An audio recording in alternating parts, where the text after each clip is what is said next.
Alrighty everyone, so in the interest of getting Sid on the boat, since she's still recovering from her foot surgery, and she has about 2 weeks until she can actually put weight on her left foot, I decided to go out and attempt myself to get on the boat only using my right leg. But you can see that I'm able to get off and on the boat with relative ease. So the plan is to show this to Sid, see what she thinks. If she thinks she can manage, then it sounds like we'll be getting her on the boat this weekend, which I'm hopeful. So we shall see. Look who made it to the boat. Hello. Sid, tell us about what's going on. Well, I had surgery on my foot. Yeah. And I've been non-weight bearing for 4 weeks so far. Yeah. I have about 2 more left, and then I can start taking baby steps. But Brian figured out a way for me to get on the boat by crawling, and I made it. So this is my first time on the boat after we first docked at Indianapolis. Yeah. And Brian did a lot of work on it, so it's really nice. Yeah. So it's nice and homey. Yeah. Very homey. So it's her first time back since we first got here, and so all the work you've seen me doing on the YouTube channel up until now, Sid hasn't really seen yet. So she got to experience everything all at once. So I gave her the nice tour of all of the new stuff and the organization and the cleaning and all that. Yeah. So this weekend we're just gonna be hanging out. I'll probably be doing a little bit of projects here and there, getting some stuff put together further. But Sid's just going to be kind of taking it easy, and we might stay here longer than just the weekend. I'll kind of just work remote, but I figured to give you guys a walkthrough of kind of everything that I've purchased in the past week and explain what the plan is for all of it. So we got the new shower sump pump here. Amarine made, 550 gallon per hour sump pump. Pretty inexpensive. It was about $40 on Amazon. So I'm going to try to get this hooked up to where the old sump pump was. I also purchased a plumbing auger. So it's basically just a 25-foot auger. Pretty straightforward. I can take that out of the bag real quick here. It's basically just like a kind of like a spring shape on the end of a big dome coil. So you just put that through, so in case there's blockage in the shower outlet, then I can continue to use the same sump pump and use the new one as a backup just in case. Or if this is cleared and it turns out it was a motor issue, then I can install the new one. That's what we got planned for the shower. I got some new Rockford Faucet 5-inch, or I think 5¼ inch speakers. So they're pretty high-end 5¼ inch. They're some of the more expensive ones you can get, but I figured it'd be nice for the boat, you know, long term. Very big, robust magnet, as you can see. So pretty cool. I think they're about $130 for the pair. Moving over here, we got all kinds of little stuff. We got a shower bar, suction cup shower bar. We got this for Sid for her foot. Right? Huh? So we got you the shower bar for your foot so you can shower and everything. Yes, like it can be stable. Yeah, but it'll be good even after the boat. So like when you're in the bathroom and you know, you're using the toilet or taking a shower, we'll keep it after, you know, and it'll be a good thing to help stabilize yourself while you're in the bathroom if we're underway. I'm pretty sure the heating element burnt out in the hot water heater. I don't know if it was user error or something. It just was its time to go. But I purchased a new heating element. It's about $25. I got a right-left audio extension cable, which is actually for, if I skip over the rest of this box now since I already introduced that, for this big fella here. So this is a 12-inch powered ported subwoofer by same company, Rockford Faucet, however you pronounce it. This was about $370, I think. But the plan is to install that down here underneath the charting table, so we can have some good bass for when we have our friends over, and Viridian turns into its alternate ego, the Viridian Lounge. You're ridiculous. I like it though. Yeah. So that's going to be fun to set up. Should fit right in that little area down there.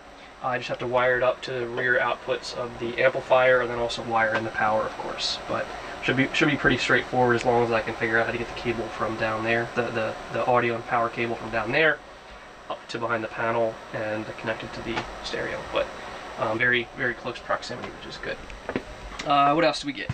We got some coat hooks, and that was because I purchased the heating element off of Defender.com, and they had a $25 minimum, and the heating element was, I think, like $24.99. So of course I have to add something extra, so we needed coat hooks anyway, so I got some nice brass coat hooks by Sea-Dog. So cool. What else we got here? We have some faucet adapters. This is to assist in my plumbing configurations, and also I have a old pure water filter that snaps onto the tap, and supposedly one of the adapters in here allows me to connect a standard sink tap to the pure water filter, or PUR, I don't know how it's pronounced, PUR. And then the rest of them I can use for, you know, little projects. They're basically just conversions from different size connectors to other size connectors. So pretty cool. We got another A-Marine made Dockline. So it's a 25-foot 5/8 inch. That's got an I-splice built into it, which is pretty sweet.